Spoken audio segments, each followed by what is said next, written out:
చెప్పవలసిన అవసరం ఉంది.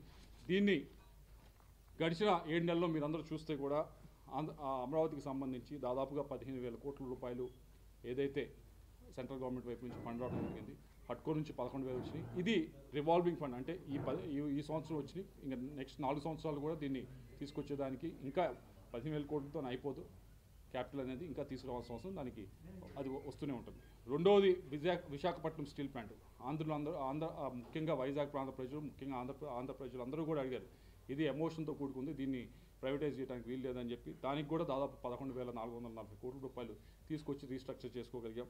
అలాగే బల్క్ డ్రగ్ పార్క్, దాని నుంచి ఇన్వెస్ట్మెంట్ దాదాపు 14,000 కోట్ల రూపాయలు కూడా తీసుకొచ్చుకోగలిగాం.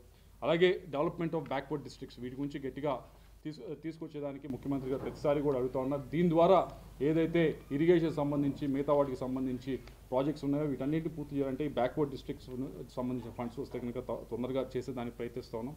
వీటన్నిటితో పాటుగా పోలవరం మరీ ముఖ్యమైనది. దాని గురించి గడిచిన 5 సంవత్సరాల్లో ఎక్కడా మాట్లాడింది దాని గురించి ఈరోజు బడ్జెట్లో కూడా క్లియర్గా చెప్పడం జరిగింది.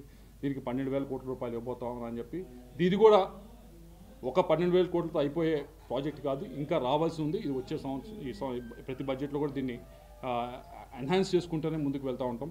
ఈ ప్రాజెక్టు ఈ 4 సంవత్సరాలు పూర్తి చేసేదానికి ప్రయత్నిస్తూ ఉన్నాం. వీటితో పాటుగా ఇండస్ట్రియల్ కారిడార్ సంబంధించి, అలాగే బీపీసీఎల్ రిఫైనరీకి సంబంధించి కూడా ఇప్పటికే మీరు అందరూ చూశారు, రావడం జరిగింది. ప్రధానమంత్రి గారు కూడా వచ్చారు, దానికి శంకుస్థాపన కూడా చేశారు. ఇవన్నీ కూడా బడ్జెట్లో అనౌన్స్ చేసిన వాటిని మనం రాష్ట్రానికి ఏ విధంగా రాబట్టుకోవాలి, వాటిని ఏ విధంగా తీసుకొచ్చుకోవాలి, అభివృద్ధి చేసుకోవడానికి ఏ విధంగా ఉపయోగపడే విధంగా ముందుకు వెళ్ళాలి అనే దాని గురించి ఈ బడ్జెట్ అంతా కూడా ఇంకా డీటెయిల్స్ రావాల్సి ఉంది. వాటన్నిటిని కూడా ఉపయోగిస్తామని చెప్పి అందరూ ఎంపీలు ఉన్నాం, మన ఇప్పుడు ప్రభుత్వంలో ఉన్నాం, కూటమి ప్రభుత్వంలో ఉన్నాం, బీజేపీ ఎన్డీఏలో ఉన్నాం.